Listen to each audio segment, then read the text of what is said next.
여러분, 구약의 사울과 신약의 사울은 어떤 것을 찾다가 사명을 발견한 사람입니다. 구약의 사울은 아버지의 잃어버린 나귀를 찾다가 그는 왕으로 기름 부음을 받고 이스라엘의 첫 번째 왕으로 세워지게 됩니다. 신약의 사울은 예수 믿는 사람들을 찾아가지고 핍박하려고, 그렇게 예수 믿는 사람을 찾다가 그가 사도가 되고 예수님의 종이 되는 것을 우리가 알 수 있습니다.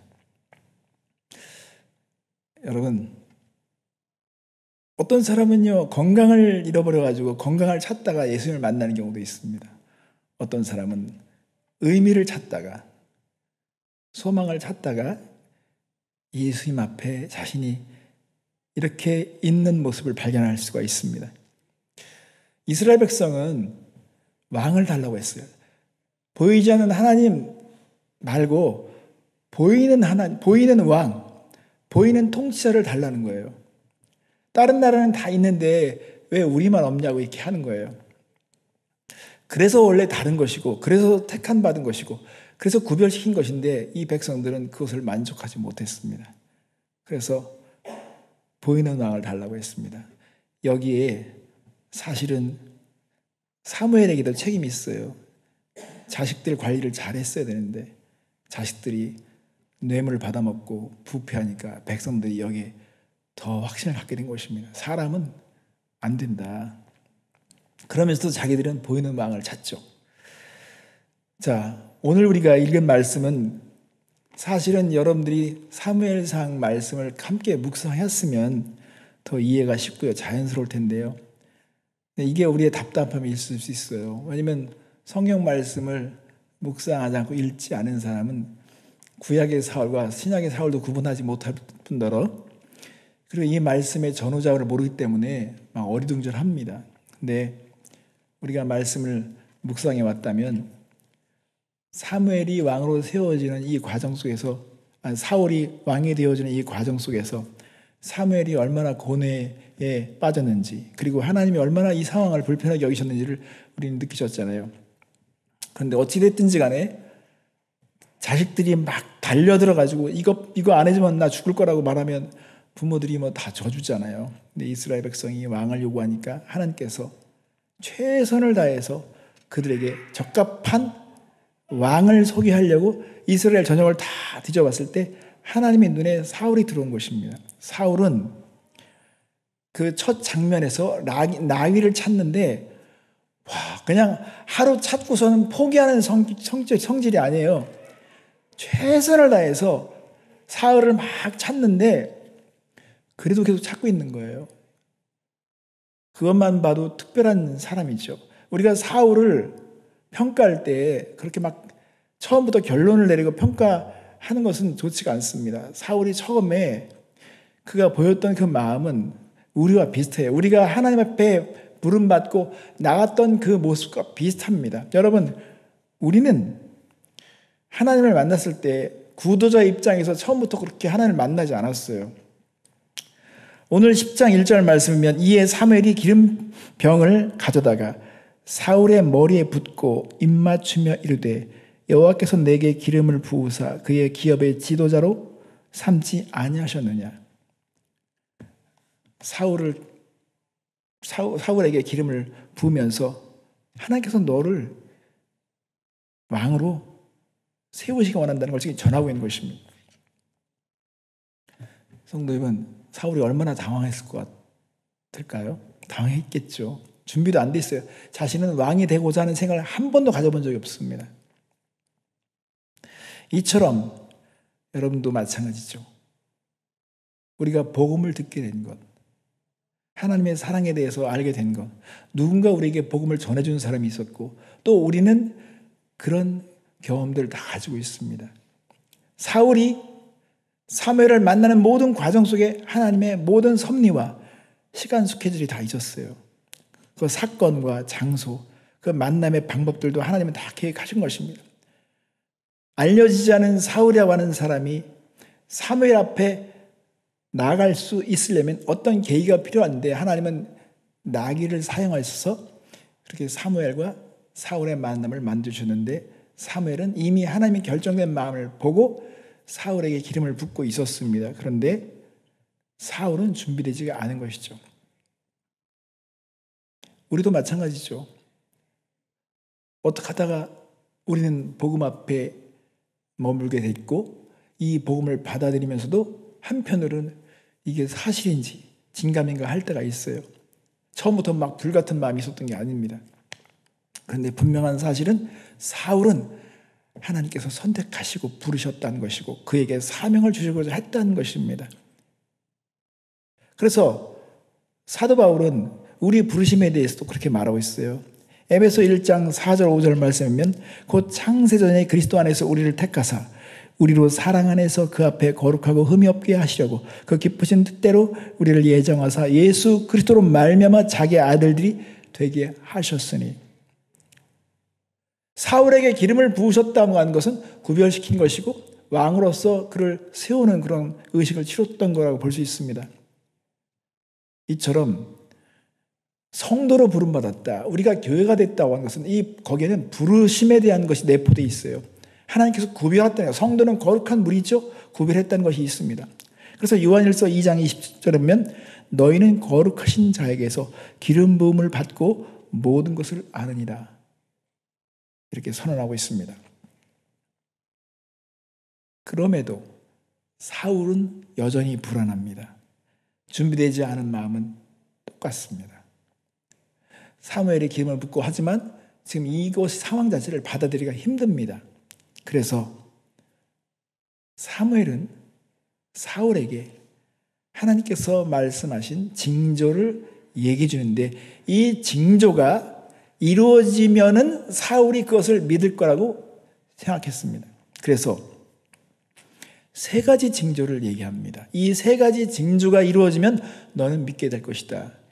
그리고 이 세 가지 징조가 이루어지는 즉시 너는 하나님께서 너에게 말씀하신 대로 행해야 된다고 말씀하셨습니다.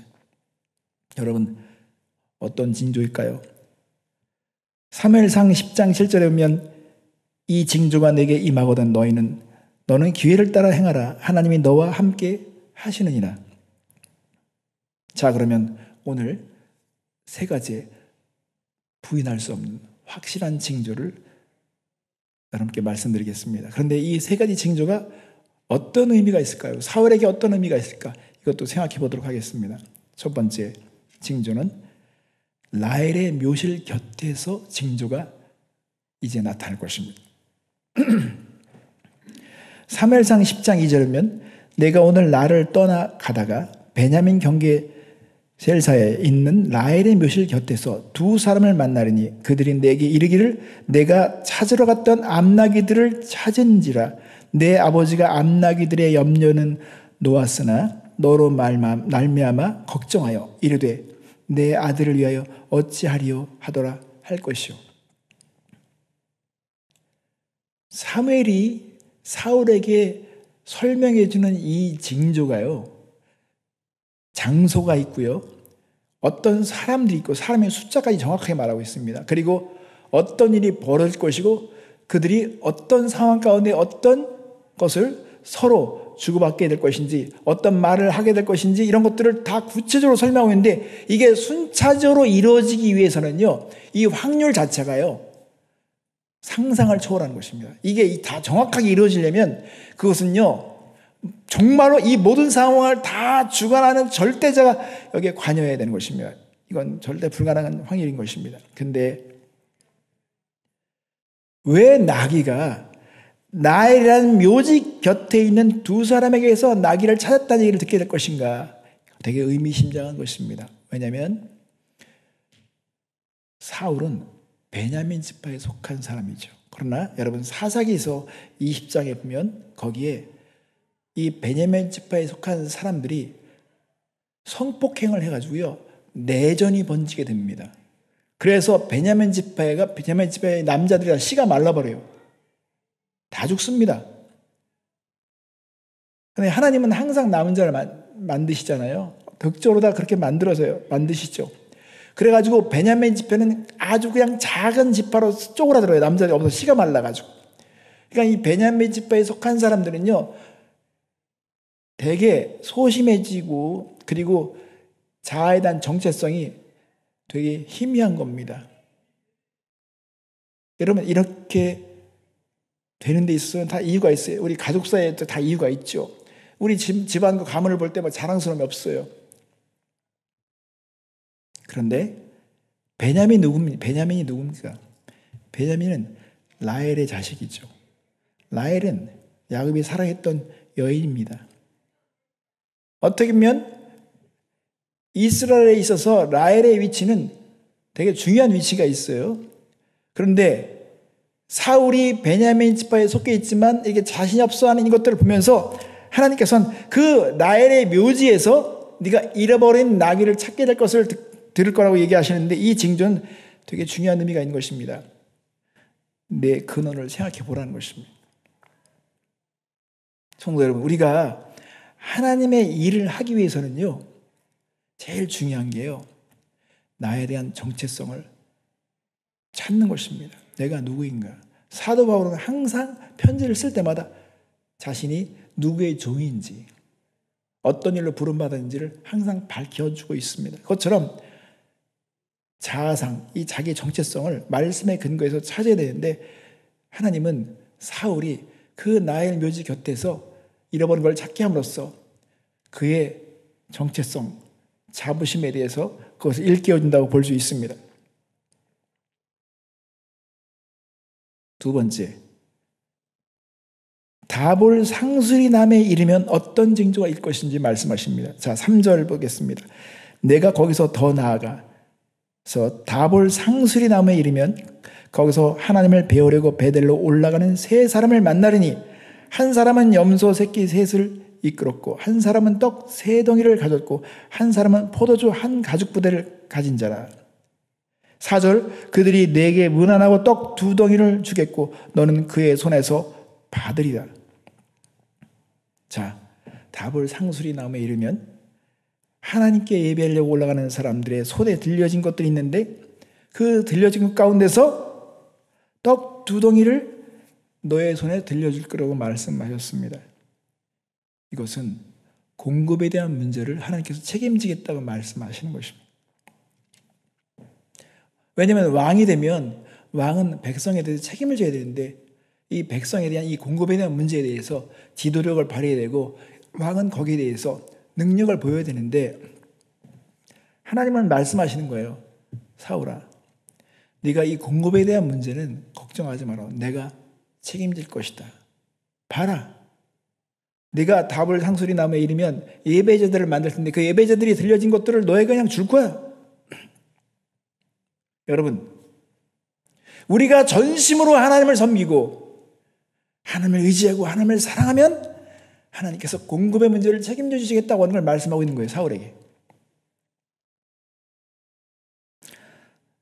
또 세 번째, 하나님의 산이라고 했는데, 하나님의 산에 이르니, 이것은 기본을 말하는데, 그곳에서 블레셋 사람들의 영문이 있느니라.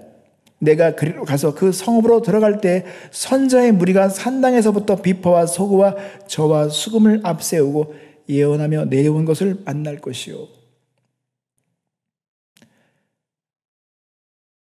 하나님은 순차적으로 이렇게 경험하게 하시는데, 자격지심이 없는 이 사울에게 그 뿌리에 대해서 그 자부심을 심어주려고 하나님께서 경험케 하시고, 그 다음에 공급에 대한 이 문제를 경험케 하시고, 이제는 네가 나의 일을 감당하기 위해서는 더 중요한 게 있는 게 뭐냐면, 너는 영적인 사람이 된다. 영적인 것을 체험해야 된다. 영적인 세계가 있다는 걸 알아야 된다. 제가 묵상글에도 남겼지만, 사울이라고 하는 사람은 잘생겼고 효자고 성실하고 뭔가 하면 최선을 다하는 그런 기질의 사람이기 때문에 정말 누가 볼 때도 다 사위 삼고 싶고 훌륭한 사람이죠. 근데 문제는 이 사울이 영적인 것에 관심이 없었던 것을 증명할 수 있는 사건이 있었어요. 왜냐하면 나귀를 찾다가 자기 종도 아는 사무엘을 그는 모르고 있는 거예요. 종이 우리 마침 이 근처에 하나님의 사람 선자가 사는데 그분께 도움을 청합시다 했더니 사울의 입에서 나온 말이 있어요. 마치 그런 얘기는 처음 들어봤다듯이 어떻게 이스라엘 전역에서 다 알 수밖에 없는 선지자에 대해서 사울이 이렇게 무관심했는지를 거기서 증명해 보이잖아요. 그런데 사울은 영적인 체험, 영의 세계가 있구나, 이런 것에 대해서 눈을 떠야 했던 것입니다. 그래서 그 선자들이 막 예언하며 내려오는 것을 만나게 될 거라라고 했을 때 그걸 딱 목격했어요. 자, 또 내게는 6절 말씀을 보겠습니다. 내게는 여호와의 영이 크게 임하리니 너도 그들과 함께 예언을 하고 변하여 새 사람이 되리라. 이제 구체적으로 사울에게 여호와의 영이 임해서 사울도 예언을 하게 될 거라는 거예요. 이런 체험을 하게 해주시는 것입니다. 그런데 이것이요, 다 이루어졌습니다. 9절 말씀이면 그가 사무엘에게서 떠나려고 몸을 돌이킬 때 하나님이 새 마음을 주셨고 그날 그 징조도 다 응하니라 그랬습니다. 이게 다 이루어졌다는 것입니다. 그러니까 사울은 이 세 가지 징조가 다 이루어졌기 때문에 그는 확신 가운데 나가야 되며 7절 말씀처럼 이 징조가 내게 임하거든 너는 기회를 따라 행하라. 하나님이 너와 함께 하시느니라. 이거를 실천했어야 하는 것입니다. 성도 여러분, 하나님께서 우리에게 아무것도 준비시키지도 않고 아무런 정보도 안 주면서 그냥 일하라고 하지 않아요. 우리에게 다 모든 것을 할 수 있는 역량을 주시고 다 하나님께서 준비시켜 주시고 확신을 주시고 그렇게 하시죠. 그래서 신명기서 29장 29절에 보면 감추어진 일은 우리 하나님 여호와께 속하였거니와 나타난 일은 영원히 우리와 우리 자손에게 속하였나니 이는 우리에게 이 율법의 모든 말씀을 행하게 하심이니라. 그래서 이게 오늘 우리에게 어떤 의미가 있는지도 우리가 생각해 봐야 할 것입니다. 우선 사울은요, 자신이 막 예언을 하는 거예요. 그러니까는 사무엘상 10절 말씀이면 그들이 산에 이를 때 선자의 무리가 그를 영접하고 하나님의 영이 사울에게 크게 임함으로 그가 그들 중에서 예언을 하니 11절 전에 사울을 알던 모든 사람들이 사울이 선자들과 함께 예언함을 보고 서로 이르되 기스의 아들에게 무슨 일이 일어났느냐 사울도 그 선자 중에 있느냐 하고 물었다는 것입니다. 그곳에 12절 말 그곳에 어떤 사람은 말하여 이르되 그들의 아버지가 누구냐 한지라. 그러므로 속담이 되어 이르되 사울도 선자들 중에 있느냐 하더라. 성도 여러분, 예수를 정말 제대로 만난 사람이 있어요. 그렇게 만난 사람은 이전에 알던 사람들이 다 의문을 품게 됩니다. 아니, 저 내가 알던 쟤 맞아? 변화된 모습 때문에 그들은 그렇게 질문하게 되죠. 어떻게 사울의 입에서 예언이 나오지? 선지자지만 아닌데 어떻게 예언이 나오지? 라고 질문을 하는 것입니다. 자, 이 이야기는 오늘 사울만의 이야기가 아니라 저와 여러분의 이야기라고 저는 믿습니다. 사울에게 징조를 보여주셨어요. 그리고 기회를 따라 행하라고 말씀하셨습니다. 우리는 사울이 경험한 이 징조와 비교할 수 없을 만한 엄청난 징조를 보고 목격한 사람들입니다. 어떤 징조일까요? 여러분, 사울은 그냥 예언하는 무리들을 경험했었고 잠시 본인이 예언을 입으로 냈습니다. 그렇지만 저와 여러분들은 예수님께서 하나님의 아들이 십자가에 죽으신 이 엄청난 징조를 보았습니다. 이게 성취되는 걸 봤어요. 그리고 성령이 임해서 사람들이 성령으로 방언하고 예언하고 하나님의 말씀을 막 가르치고 이제 교회가 막 초대교회가 세워져서 온 천하에 복음이 전파되는 이런 징조들을 보면서 우리는 어떤 것을 느껴야 했습니까? 그러므로 오늘 우리에게 묻는 것입니다. 이 징조가 이루어지거든 기회를 따라 행하라. 하나님께서 말씀하시는 것을 실천하라는 것입니다. 순종하라는 것입니다. 그런데 안타까운 것은요, 사울이 여러분 사무엘상 10장 8절 말씀, 오늘 내용이 정말 길 것 같아서 포함을 좀 고민했었는데요. 8절 말씀이면 너는 나보다 앞서 길갈로 내려가라. 내가 내게로 내려가서 번제와 화목제를 드리니 내가 내게 가서 내가 행할 것을 가르칠 때까지 7일 동안 기다리라고 했어요. 그러니까는 길갈에서 사무엘이 가서 너 기다려라. 내가 너에게 이제 가르칠 것이 있다고 얘기했단 말이에요. 사무엘이 이제 자신의 사역을 다 총집결해서 요약하다시피 해가지고 하나님의 마음을 전해주고 싶은 마음이 있었을 거예요. 근데 사울이 거기에 가지 않았다는 것입니다.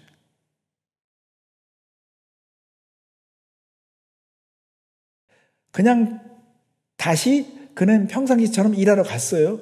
이 경험을 하고 나서 마치 예수님의 제자들이 예수님이 십자가에 죽으시고 기적을 경험하고 오묘한 말씀을 듣고 많은 체험을 했지만 예수님이 십자가에 죽은 이후에 다 뿔뿔이 터져서 베드로는 다시 고기 잡으러 가고 이런 것처럼 그냥 평범한 삶에 있었을 때에처럼 사울이 일하던 중에 소를 몰다가 암몬 족속이 이스라엘 백성을 막 괴롭히는 소식을 듣지요. 멸시하고 막 무시하는 소식을 듣죠. 화가 나죠.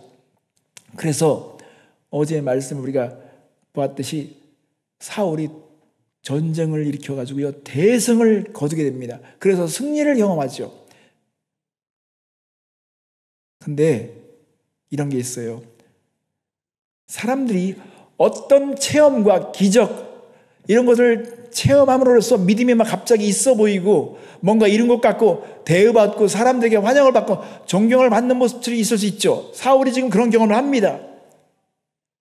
그런데 그 다음 13장에 보면요 블레셋이 전쟁을 벌이죠. 블레셋이 전쟁에서 이제 막 조여옵니다. 그러니까 백성들이 두려움에 빠져 있어요. 사무엘은 길갈에서 기다리고 있는 거예요. 13장 8절에 보면요 사울을 길갈에서 기다리고 있는 거예요. 일주일 동안, 이래 동안 기다리고 있는 것입니다. 그건 다 이유가 있었어요. 근데 사울은 막 조급해가지고 사무엘이 안 나타나니까 자기 마음대로 막 번제를 드립니다. 하나님께 이렇게 번제 드리면 하나님께 도와줄 줄 믿고 막 번제를 드립니다. 이 두려움 가운데, 조급함 때문에. 성도 여러분, 그래서 우리는요 어떤 일을 처리하는 데 관심을 갖기 이전에 우리는 제대로 배워야 됩니다. 예배를 배워야 되고 기다리는 법을 배워야 되고 하나님을 신뢰하는 법을 배워야 됩니다. 그 신뢰하는 법을 배워야만이 그 다음 단계가 우리에게 그 무엇을 배웠는지를 증명하는 것이죠. 한 번 승리했다고 해서 다 된 게 아니죠. 그 승리를 하나님께서 도와주셔서 승리하게 하셨고 사울이 왕을 세워지는 역할까지 하나님이 최선을 다해 도와주셨지만 문제는 그 다음 전쟁에서는 사울이 준비된 게 없었습니다. 전쟁은 여호와께 속했다라고 말하는 것은 전쟁에 속했다고 한 것은 하나님이 그 전쟁을 허락하셨다는 것입니다. 전쟁은 하나님이 허락해야 가능한 거예요. 허락하셨다는 거예요. 왜? 교훈을 위해서. 시작이 좋았다고 해서 결과가 좋은 것은 아닙니다. 하나님은 사울에게 마치 아버지의 사랑을 경험하듯이 라헬의 묘지에서 아버지의 사랑을 경험하듯이 그 경험을 하게 해주셨어요. 야, 너 낙이 찾은 건 걱정하지 마. 이제 네 아버지가 너에 대해서 걱정하는 것을 생각해 라고 하는 것을 얘기해 줬어요. 다볼 상수리 나무에서는 그는 마치 성만찬을 하기 위해서 하나님을 예배하기 위해서 그들이 들고 왔던 그것을 떡덩이를 나눠줬던 것처럼 사울은 거기서 영적인 교제에 대한 것, 그걸 체험하죠. 그리고 세 번째는 막 예언에서 어떤 신적인 그런 경험을 한 것처럼 저와 여러분들은 하나님 아버지의 사랑을 경험했어요. 아버지가 얼마나 사랑하는지, 얼마나 여러분들과 저를 돌보고 싶으신지, 보호하고 싶은지, 그래서 아들을 죽이신 그 징조를 보면서 아버지의 사랑, 하나님께서 우리를 얼마나 생각하시는지를 경험하죠.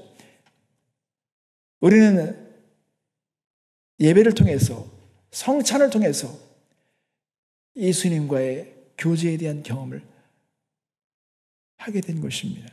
그리고 성령을 체험함으로 인해서 하나님께서 강권적으로 이 하나님의 말씀을 성취하고 또 우리가 그 말씀을 따라 살 수 있는 능력을 받기를 원하십니다. 사울은 사실은 벌써 초기부터 불안한 징조가 보이는 것입니다. 사울은 사무엘에게 갔어야 되는 거예요. 가서 일주일 동안 사무엘의 그 자신의 인생을 다 녹여서 배운 그 마음을 막 쏟아 부어줄 때 그걸 다 받았어야 되는 거예요. 그러면 사울도 존경스럽고 훌륭하고 멋진 왕으로 기억될 수 있었을 것 같습니다. 그러나 사울은 그렇게 하지 못했습니다.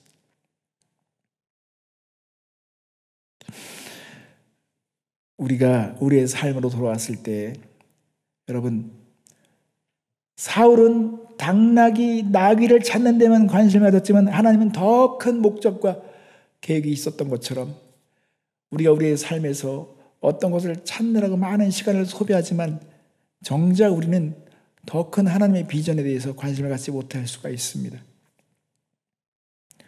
오늘 하나님께서 사무엘을 통해서 사울에게 이 주시는 말씀은 오늘 우리에게도 동일하게 적용되어야 된다고 믿습니다. 여러분, 더 이상 어떤 징조를 더 원하고 있습니까? 또 어떤 징조가 더 있어야지 여러분들은 순종할 것입니까? 하나님은 할 수 있는 모든 것을 이미 다 하셨습니다. 이 말씀 속에 징조가 가득합니다. 하나님께서 이루신 징조들이 가득합니다. 그러므로 우리는 믿어야 합니다. 하나님이 우리에게 이 모든 것을 보여주셨으니 이제 하나님만을 만족하며 우리가 기회를 따라 하나님의 일을 행하자 하는 결단이 있어야 할 것입니다. 고린도후서 3장 5절 말씀면 우리가 무슨 일이든지 우리에게서 난 것 같이 스스로 만족할 것이 아니니 우리의 만족은 오직 하나님으로부터 나느니라.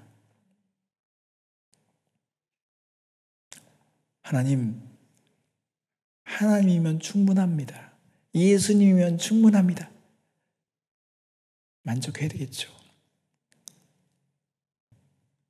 사도 바울은 이 비밀을 알았어요. 그래서 기독교에서 최고의 경건의 그 고지에 가면 그 경건의 극치를 이루는 그 단계가 절제입니다. 절제예요. 얼마큼까지 절제할 수 있느냐, 그것이 그 사람의 경건의 능력이에요. 그 사람이 어디까지 경건에 이르렀는지를 알 수 있으려면 그 사람의 절제를 보면 알 수 있어요. 왜?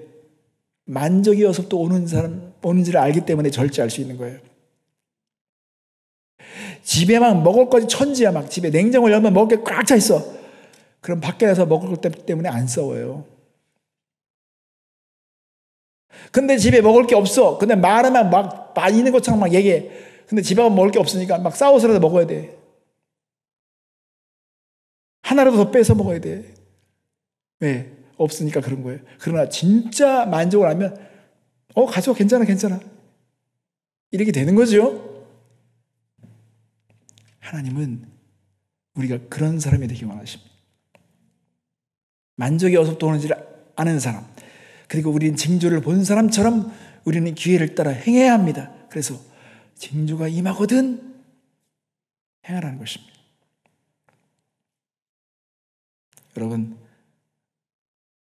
여러분에게 어떤 징조가 임했습니까? 어떤 체험을 하셨습니까? 어디서 맡겼습니까?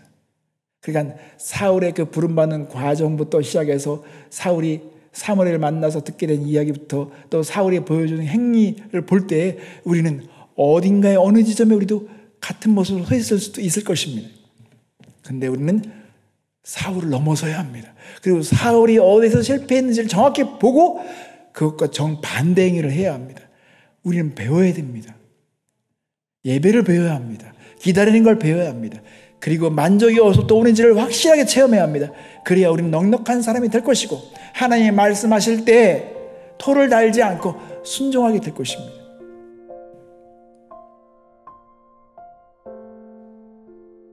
기회를 따라 하나님 앞에 순종해가는 여러분 되셨으면 좋겠습니다.